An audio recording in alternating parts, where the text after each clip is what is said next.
주님의 말씀과 임재를 사모하여 주일 예배 나오신 모든 성도님들께 그리스도의 은혜와 평강이 함께 하시기를 축원합니다. 오늘은 이사야서 말씀인데요. 이사야 선지자는 주로 남유다를 향해서 예언했던 그런 분이십니다. 남유다를 주로 예언을 하셨는데 오늘 9장 말씀에 보면 북이스라엘 땅에 있는 지역을 향한 예언을 또 하세요. 그러니까 굳이 남유다의 선지자라고만 구분할 수는 없고 이사야 선지자는 남유다를 주로 예언을 했고 또 북이스라엘을 향해서도 종종 예언을 했던 그런 분으로 우리가 알 수가 있습니다. 오늘 9장에 와서는 북이스라엘에 속해 있는 땅 스불론과 납달리 땅에 대한 예언을 하는 그 말씀을 오늘 볼 수가 있습니다. 지도 하나를 보여주시면 그 당시에 이스라엘과 그 주변 열강들의 국제 정세가 어떠했는지 표로 이게 알 수가 있는데요. 붉은색이 아수르입니다. 아수르가 그 당시에 중동의 패권을 가지고 있었던 나라였습니다. 그래서 인류의 4대 문명 중에 하나였던 메소포타미아 문명 지역이죠. 유프라테스 강과 티그리스 강 전역을 이 아수르가 통치를 하고 다스리고 있었던 그런 당시였고요. 그리고 그 왼쪽 아래쪽에 보시면 이스라엘이 있는데 아람 민족들이 살아가고 그 밑으로는 북이스라엘 그리고 그 밑으로는 남유다가 있는 그 지역을 볼 수가 있습니다. 그때 이 아수르가 전역을 다스리고 있었던 그 당시에 아람과 북이스라엘은 대적을 했습니다. 아수르를 향해서 대적하고 우리가 아람과 북이스라엘이 하나가 되어서 연합군을 형성해서 저 아수르를 물리치자. 북이스라엘은 그런 정책을 펼쳤고요. 남유다는 아수르를 우리가 화친을 맺어가지고 저들이 지금 득세하고 있으니까 좀 함께 이렇게 묻어가자 이제 그런 정책을 펼쳤던 그런 당시에 이사야 선지자는 남유다에게 너희들이 아수르를 의지할 것이 아니라 만군의 하나님인 나를 의지하지 너희들이 보호를 받는다. 지금 당장은 아수르를 의지하면 아수르가 너희를 보호해 줄 것 같지만 그러나 훗날에는 너희들이 아수르로 인해서 큰 환난을 겪게 될 것이다 라고 경고하시면서 하나님만 의지해라 라고 이사야 선지자가 남유다를 향해서 그렇게 외치고 있었던 그 당시였습니다. 근데 그때 이 이사야 선지자가 북이스라엘 향해서도 한 가지 예언을 하는 장면이 오늘 말씀이에요. 오늘 저 이제 맨 왼쪽에 보시면은 특별히 네모 박스로 되어 있어서 네모 박스로 되어 있는 그 지역을 볼 수가 있는데 그곳에 보면 북쪽에 보시면은 북이스라엘의 스불론 땅, 납달리 땅 그 땅이 있습니다. 거기가 어디냐면 갈릴리 서쪽이에요. 갈릴리 서쪽에 보면은 납달리 땅, 스불론 땅 이 지파들이 다스리고 있었던 그런 땅이 있었어요. 신약적으로 얘기하면 갈릴리의 가버나움이라는 지역입니다. 가버나움. 이 납달리 스불론 땅이 가버나움이라는 지역이에요. 저 가버나움이라는 지역에 스불론 땅과 납달리 땅에 대해서 오늘 이사야가 예언하고 있는 그런 장면이 있습니다. 이 스불론 땅, 납달리 땅, 이 가버나움 지역은요, 남유다 백성들이 볼 때는 이방 땅과 같았습니다. 원래는 사실상 12지파 중에 2지파가 그 땅을 다스리고 있었는데 그런데 그 땅은 과거로부터 너무 많은 수탈과 약탈과 침략을 당했던 땅이에요. 북쪽에 있다 보니까 북쪽의 열강들의 세력들이 내려오게 되면서 끊임없이 수탈하고 끊임없이 약탈하고 끊임없이 그 지역을 정복하고 다스렸던 지역이기 때문에 이 남유다 정통성을 주장하는 이 남유다 백성들의 입장에서 볼 때는 그 땅은 이방 땅이야 라고 그렇게 여겨졌던 그런 땅이에요. 이방의 갈릴리라고 그래서 많이 불려졌던 그런 땅입니다. 그도 그럴 것이 지도에 보는 저 아수르도 저 지역을 침략해서 수탈하고 다스리고 있었고요. 또 그 이후에는 바벨론, 그리고 바사, 마케도니아, 애굽, 수리아 등등의 나라들이 오르내리면서 저 지역을 통치하고 수탈하고 다스렸던, 그래서 혼합 정책을 펼쳤었고 또 민족이 혼합되어지면서 혼혈 민족이 탄생되었던 그 지역이 바로 저 갈릴리 서편의 납달리 스불론 땅입니다. 그래서 남유다 백성들이 볼 때는 이방입니다. 이방의 갈릴리 이렇게 불려졌던 그런 땅이에요. 그냥 이름만 그렇게 불려진 게 아니라 남유다로부터도 수치와 멸시와 모욕을 당했던 땅이고, 이방 민족들에게도 그 땅은 자기들의 땅은 아니고 그냥 거쳐가는 그런 땅이었기 때문에 멸시와 무시와 또 약탈과 모멸을 당했던 그 땅이 저 스불론 땅, 납달리 땅입니다. 오늘 본문 1절 말씀에 보면 하나님께서 이 멸시받고 고통받던 이 땅에 대한 예언을 하나님께서 해주세요. 한번 말씀 한번 읽어볼까요? 1절부터 2절까지 함께 다 같이 읽어보겠습니다. 시작. 전에 고통하던 자에게는 흑암이 없으리로다. 옛적에는 여호와께서 스불론 땅과 납달리 땅으로 멸시를 당케 하셨더니 후에는 해변길과 요단 저편 이방의 갈릴리를 영화롭게 하셨느니라. 흑암에 행하던 백성이 큰 빛을 보고 사망의 그늘진 땅에 거하던 자에게 빛이 비치도다. 아멘. 1절 A절 말씀 한번 보여주시면, 이 땅은 어떤 땅이냐면 전부터 고통받던 자들이 있는 땅이에요. 흑암이 가득했던 땅이에요. 멸시를 받았던 땅입니다. 또 B절 말씀 보시면, 그런데 그 땅이 나중에는 영광스러운 땅으로 변화시켜 주시겠다는 하나님의 이 예언이 있는 것이죠. 2절 말씀 볼까요? 어떻게 변화시키냐면 흑암에 행하던 백성들이 큰 빛을 보게 된다, 이렇게 말씀하고 있어요. 사망의 그늘진 땅에 거하던 자들이 빛을 받게 된다, 이렇게 예언이 되어 있습니다. 그래서 예수님께서 나사렛 예수라고 그렇게 불림을 받잖아요.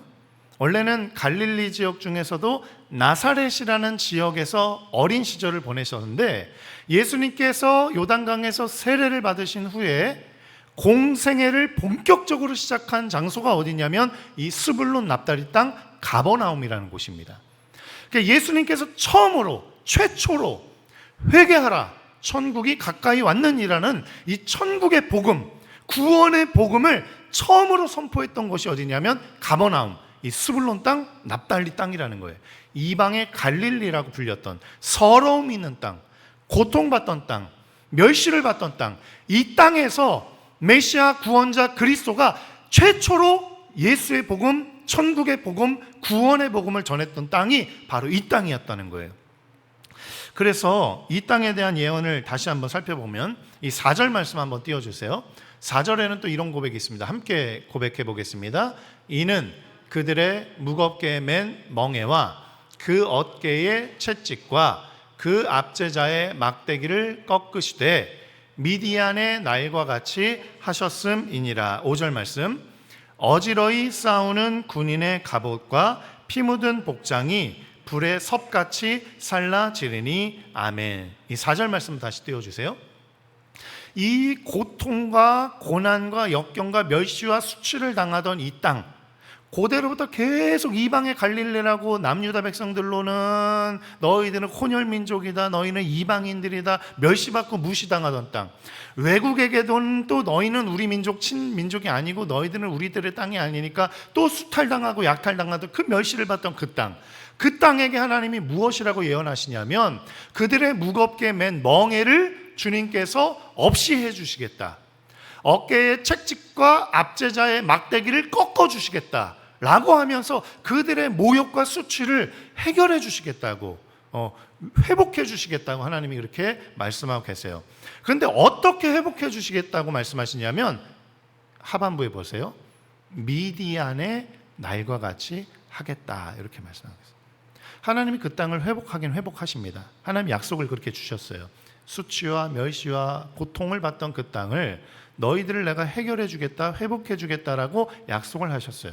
근데 구체적으로 어떻게 회복하겠다는 약속이냐면 미디안의 날처럼 회복해 주겠다라고 하나님이 약속하셨어요. 그럼 미디안의 날이 무엇인지 알아야죠. 미디안의 날은 어떤 날이냐면 기드온의 300용사가 승리한 날이 미디안의 날입니다. 미디안 백성들이, 미디안 연합군들이 13만 5천 명의 대군을 끌고 이스라엘을 침략했어요. 그때 기드온이라는 사사가 통치하고 있었던 시대였습니다. 그때 하나님께 기도했을 때, 그리고 군사들을 모았을 때 하나님이 너무 많다라고 얘기했어요. 많지도 않았어요. 2만 명밖에 안 됐습니다. 많지도 않았는데 상대방은 13만 5천 명이고 우리는 2만 명도 안 되는데, 그런데 하나님께서 야, 너무 많다 기드온아, 줄여라. 그래서 강가에 가서 그 물을 떠먹는데 그것을 이제 기점으로 삼아가지고 줄여갖고 300명만 남겨두신 거예요. 하나님께서 말씀하시는 거예요. 300명 가지고 싸워라. 13만 5천 명인데 300명 가지고 싸우라고요? 이 기드온은 하나님의 말씀에 순종했습니다. 그때 어떤 일이 벌어지냐면 칼과 창과 활로 나가야 되잖아요. 싸워서 이기려면, 군대를 싸워서 이기려면 적어도 병마와 군대 이런 창과 칼과 활은 가지고 나가야 되잖아요. 300명밖에 안 되는데 기습작전 펼쳐야 되고 숨어 있다가 매복을 해야 되고, 그것도 좋은 어떤 군사 장비들이나 이런 어떤 창과 칼을 가지고 싸워야 되는데, 그런데 하나님께서 뭐라고 명령하시냐면 야, 그럴 것 없다. 항아리를 가지고 나가라. 항아리를 가지고 나가고 그 안에 횃불을 숨겨서 나가라. 횃불과 항아리를 가지고 300명이 13만 5천 명을 대항해서 싸우라고 하나님 명령하시는 거예요. 이해가 되지 않아요. 이길 수 없을 것 같아요. 말도 안 되는 일이에요. 그런데 하나님이 기드온을 향해서 그렇게 말씀하시는 거예요. 너무 많아. 300명만 데리고 나가. 야, 칼과 창으로 나가는 게 아니야. 너희들은 내 이름으로 나가는 거야. 그러니까 항아리 안에 횃불을 숨겨가지고 가. 그렇게 하나님께서 그렇게 명령을 하세요. 그리고 기드온이 그 명령대로 순종합니다. 300명이 항아리와 횃불을 숨기고 그 미디안 지역으로 나가죠. 그 많은 이야기들은 오늘 본문이 아니니까 결론만 말씀드리겠습니다. 결론적으로 하나님의 말씀에 이해도 안 되고 용납되지 않는 그 하나님의 말씀에 순종하였더니 300명을 가지고 13만 5천 명의 대군을 이기는데 12만 명은 완전히 그 자리에서 멸망당하고요, 15,000명은 쫓겨나는데 그들도 다 이제 뿔뿔이 흩어지게 되는 놀라운 역사가 일어나게 되고 큰 승리를 거두게 되는 날이 미디안의 날이었어요. 그런데 이 스불론 땅과 이 납달리 땅에 하나님이 미디안의 날과 같은 그런 승리를 주시겠다고 지금 약속하는 거예요. 이 수치받던 땅, 이 억압받던 땅, 이 고통받던 이 땅을 하나님께서 이런 말도 안 되는 일을 통해서 너희들이 나에게 순종하기만 하면 내가 너희들의 수치를 씻어주실 것이요, 너희들의 고통을 제하여 주실 것이요, 너희들에게 승리의 날, 영광의 날, 그 빛의 날을 너에게 주겠다라고 지금 약속을 하시는 거예요.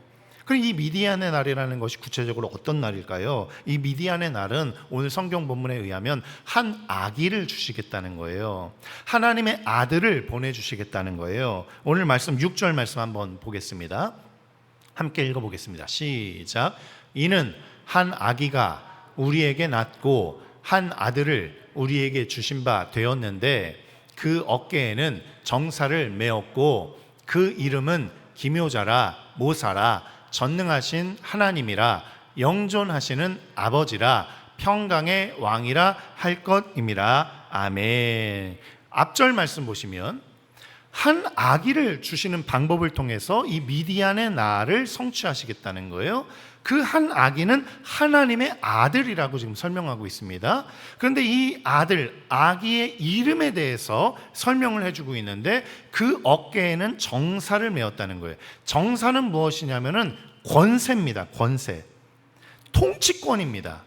그 아기의 어깨에는 온 우주를 다스리는 통치권이 부여되었다는 거예요. 어깨는 능력을 상징하고 그 어깨는 통치권이 메어져 있다는 것이죠. 온 우주를 다스리는 통치자로 하나님이 그 아기를 탄생하게 하시겠다고 말씀하고 있고요. B절 말씀 보시면 그 이름이 무엇이냐면 기묘자라 모사라 이렇게 되어 있어요. 똑같은 말입니다. 기묘자, 모사 똑같은 말이에요. 근데 이것을 영어로 보면은 Wonderful Counselor 이런 단어예요. 무슨 말이냐면 위대하신 지혜자, 위대하신 상담가, 위대하신 위로자 이런 말입니다. 위대하신 위로자가 되시는, 위대하신 지혜자가 되시는 그 아기를 너희에게 보내주겠다. 그래서 그를 통해서 너희에게 회복을 주겠다라고 하나님이 약속하시는 거예요. 또 그 이름이 무엇이냐면 전능하신 하나님인 거예요. Almighty God. 불가능이 없으신, 모든 것을 행하실 수 있는 전능하신 하나님, 그 아기 예수를 보내주시겠다는 약속이 오늘 말씀 가운데 이렇게 예언이 되어 있습니다. 또 영존하시는 왕이십니다. 영존하신다, 영존하신 하나님이시다. 말 그대로 영원 전부터 영원까지 존재하시는 분. 성경적인 언어로는 알파와 오메가, 처음과 나중 되시는 분이라는 뜻입니다. 이 뜻의 본의는 어떤 뜻이냐면 하나님이 한 번 작정하신 것은 영원 후에도 반드시 이루신다, 이런 뜻이 여기에 내포가 되어 있어요. 영존하시는 왕. 하나님이 한 번 예언하시고, 하나님이 한 번 계획하시고, 하나님이 한 번씩 뜻을 품으신 그것은 반드시 이루신다는 거예요. 오늘이 아니어도 내일 이루실 것이고, 내일이 아니어도 모레 이루실 것이고, 모레가 아니어도 영원한 그 끝까지 하나님이 반드시 그것을 이루신다라는 그 뜻이 영존하신 하나님이라는 그 뜻에 포함이 되어 있습니다.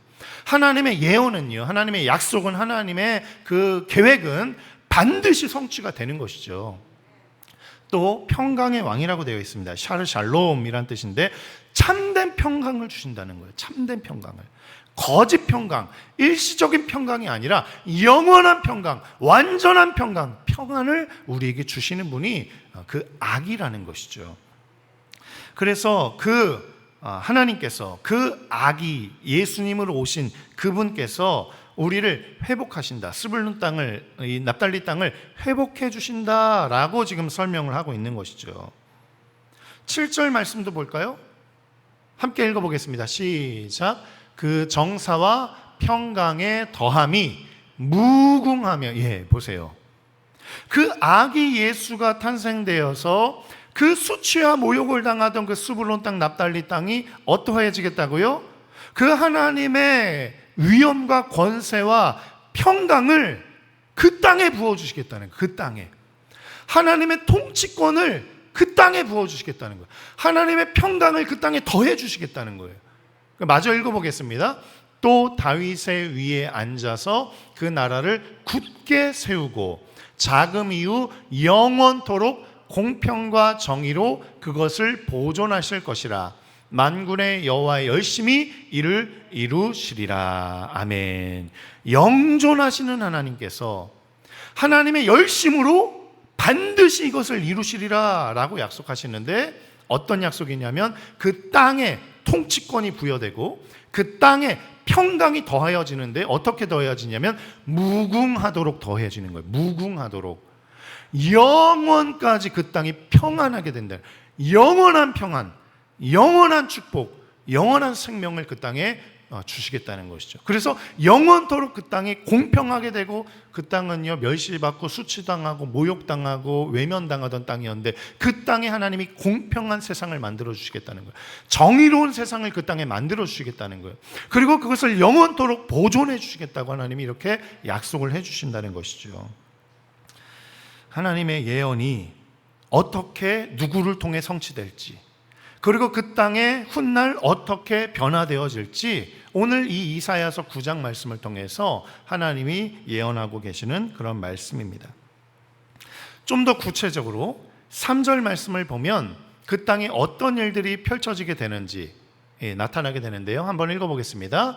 주께서 이 나라를 창성케 하시며 그 즐거움을 더하게 하셨으므로 추수하는 즐거움과 탈취물을 나누는 때의 즐거움같이 그들이 주의 앞에서 즐거워하오니. 아멘. 결론적으로 그래서 그 땅에 평강이 가득하고 통치권이 가득하면, 영원하면 어떤 일이 벌어지느냐? 그 나라가 흥왕하게 되어지는 거예요. 그 나라의 즐거움이 더해지게 되는 거예요. 추수하는 자의 즐거움, 그 놀라운 행복감, 놀라운 하나님의 은혜와 축복이 그 땅에 부어지게 될 것이다 라고 주님께서 말씀하시는 거예요. 날마다 울던 땅입니다. 흑암이 그늘지고 드리웠던 땅이에요. 매일 수치와 모욕을 당하던 땅이에요. 고통과 아픔을 당하던 그 땅이에요. 그런데 그 땅에 다시는 그런 고통과 수치와 멸시를 당함이 사라지게 되고, 그 땅에 영원한 즐거움과 기쁨과 행복과 평안과 정의와 공의가 그 땅을 영원토록 다스리게 된다라고 하나님이 말씀하고 계신다는 것이죠. 사랑하는 성도님들, 말씀이 거의 다 마무리가 됐습니다. 하나님은요, 예수님을 보내주시는데 구원자, 통치자, 창조자이신 예수님을 이 땅에 보내주시는데, 예수님의 유년 시절을 지나고 세례를 받으신 후에 가장 먼저 첫 번째 공생의 활동을 하면서 천국 복음을 전파하시고 구원의 복음을 전파하시고 생명의 복음을 전파하셨던 땅이 바로 가버나움, 스불론과 납달리 땅이었다는 거예요. 하나님은요, 가장 멸시를 당하는 자들에게 가장 먼저 찾아가셔서 그들을 회복하시는 분인 줄 믿으시길 축원합니다. 가장 많은 고통을 당하고 가장 많은 수치를 당하고 가장 많이 아파하고 힘들어하고 괴로워하고 고통받는 자들을 가장 먼저 기억하셔서 그들을 가장 먼저 찾아가시는 하나님이신 줄 믿으시길 축원합니다. 그들에게 가장 먼저 찾아가셔서 가장 먼저 구원해 주시는 거예요. 하나님은 우리를 위로하시고 치유하시고 회복하시는 하나님이십니다. 내가 당한 수치와 고통과 아픔만큼, 그만큼 가장 먼저 찾아오시고 가장 우선적으로 나를 찾아오셔서 회복해 주시기를 원하시는 놀라운 구원의 하나님이라는 사실을 기억하시기를 축원합니다. 하나님의 위로와 하나님의 회복, 하나님의 긍휼과 하나님의 자비를 받으시는 우리 성도님들 되시기를 간절히 축원합니다. 하나님께서 우리에게 나타나셔서 이 흑암과 어두움이 가득한 이 땅 가운데 살아가는 우리에게 생명의 빛을, 구원의 빛을, 영광의 빛을 비춰주시기 원하십니다. 너무 거창한 것 아니어도 내가 현재 당하고 있는 육체적인 질병, 정신적인 아픔, 내가 당하고 있는 경제적인 어려움들이나 환난들, 우리 가정이 겪고 있는 여러 가지 산적한 문제들, 이 땅을 살아가면서 이 땅을 디디고 살아가는 나그네 인생길 가운데 광야와 같은 그런 시절을 보내는 것 같은 그런 인생 여정 가운데 하나님이 가장 먼저 찾아오시는 그런 사람들, 가장 많은 수치와 고통과 역경과 고난을 받는 자들에게 가장 먼저 찾아오신다는 거예요. 그렇다고 나는 그렇게 많은 고난을 당하지 않았는데요, 말씀하시는 분들도 계시지만 그런 분들도 주님이 다 찾아가십니다. 하나님은 상처가 있는 자들에게, 아픔이 있는 자들에게, 질병이 있는 자들에게, 고통을 받는 자들에게 하나님은 찾아가셔서 그들의 문제를 해결하시는 분이에요. 그들을 위로하시고 치유하시고 회복하시고 온전케 하시고 강건케 하시고 하나님의 은혜와 회복 가운데 풍성케 하시며 즐겁게 하시고 기쁨을 누리게 하시고 평안을 누리게 하시고 만족을 누리게 하시는 분이 바로 우리 하나님이라는 사실을 기억하시기를 축원합니다. 이 시간 우리에게 찾아오셔서 우리에게도 생명의 빛을 비춰주시고 구원의 빛을 비춰주시고 은혜의 빛을 비춰주실 때 우리의 육체의 질병은 다 떠나가게 되고 치유되고 회복되어지는 줄 믿으시길 축원합니다. 우리 인생에 겪을 수밖에 없는 모든 슬픔과 애통과 고난과 역경과 문제와 상황들을 주님은 해결하실 수 있는 능력의 하나님이신 줄 믿으시기를 축원합니다. 그래서 오늘 주님께서 말씀하시는 거예요. 한 아기를 내가 너희에게 보내주겠다. 내 아들이다. 그 아들의 이름은 기묘자라 모사라, 전능하신 하나님이여 영존하신 분이다. 그를 믿고 그를 의지하면 그를 통해서 내가 너희에게 구원을 베풀고 생명의 빛을 베풀어서 너희를 회복시켜 주리라 라고 하나님이 약속해 주신 줄 믿으시기를 축원합니다. 그 하나님의 구원과 그 하나님의 은혜를 다 받아 누리시는 우리 성도님들 되시길 간절히 축원합니다. 풍성하게 받으시고 풍성하게 누리시는 우리 성도님들 되시길 간절히 축원합니다.